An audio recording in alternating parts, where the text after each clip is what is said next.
Hello, welcome back to my channel. This is your friendly neighborhood meme king, Chang Wei. Lately, I've been seeing a lot of junior service members having some financial issues. So I'm going to share a few tips and tricks with you. As military members, we do not get paid a lot, but definitely above medium income based on your locality, where you're stationed at. But our benefits are unbeatable, right? Such as TRICARE or VA home loans. These are great benefits. So just a little bit about myself, right? I've been a Navy Command Financial Specialist since 2017. I am also a self-made millionaire. So here's that. Most of us growing up, we don't really talk about finances at home with our parents. The education system, they also do not offer personal finance classes. So it's totally normal not knowing what to do when it comes to finances, especially when you're fresh out of high school and you need to live by yourself, right, on your own. I was on the same boat when I first joined the Navy, and I wish someone could have told me some of these things that I am about to show you.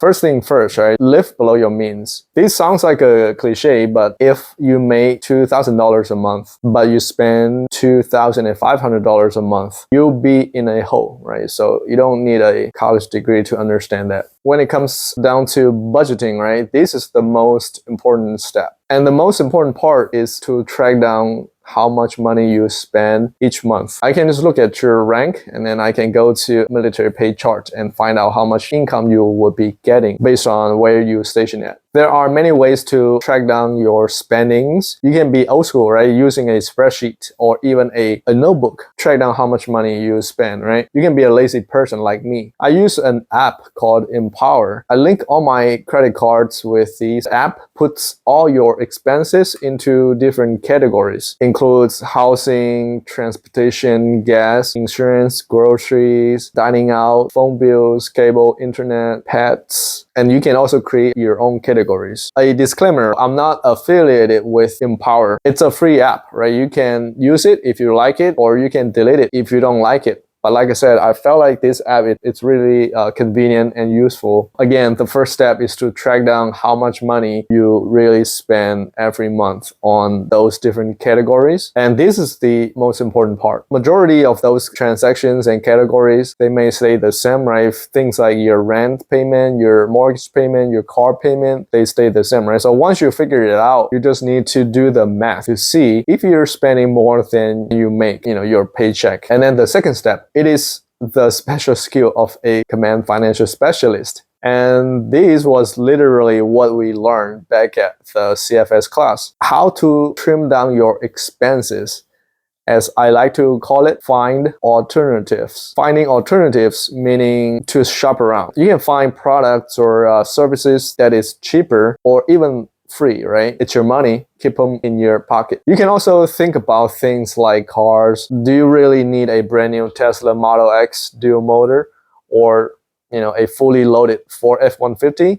Or can you just get by with a 3-year-old used Honda or Toyota? I mean, they take you from point A to point B, right? The novelty of a brand new car will eventually wear off, not to mention that the car value depreciates as they are sitting on the parking lot. Also, do you really need the newest iPhone Pro Max? Or you can just use an older iPhone. And this is what I'm using. It's an iPhone 12. It makes phone calls. It sends text messages whenever Chief needs me. And it also takes good selfies. I just cannot justify spending over $1,000 on a smartphone, but I don't mind it. Other consumers getting the new iPhones because I own Apple stocks. Whenever people spend money on the newest technology or smartphones, I do get a small profit out of it. But this will be another story for a later time. You can also switch to prepaid phone service such as Mint Mobile for like $15 a month instead of paying maybe $60, $70, $80, $90 a month on phone services. Some common questions to ask yourself, right? Do I need to go to the ARO and get some snacks or energy drinks. People spend tons of money on energy drinks like Monster, Red Bull, or do I really need a cup of Starbucks cappuccino? I mean, if it brings you joy and some dopamine,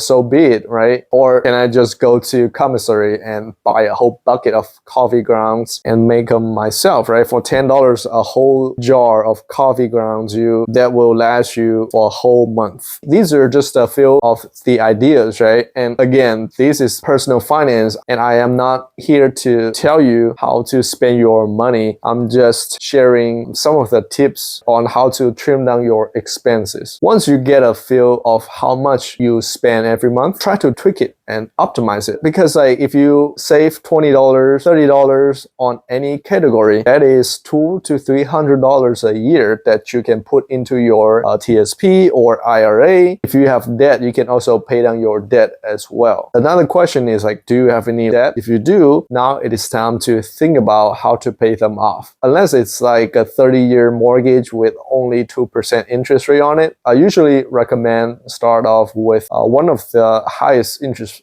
first, right? Usually credit card, they could range from 20% up to 30+%. Also, if you are paying more than 10% or 15% on your car loan, definitely consider paying off it early as well. That's 10 or 15% return on your investment. So in summary, these are like the most common financial issues that I've seen junior service members they face, and some of those tips that I usually give them, right? I know people don't like to reach out because they may feel embarrassed. So that's why I make this video, right? I hope this video can give you some ideas in managing your finances and have a better budgeting. So if you have any questions, please do not hesitate to leave a comment down below. I will see you at the next video.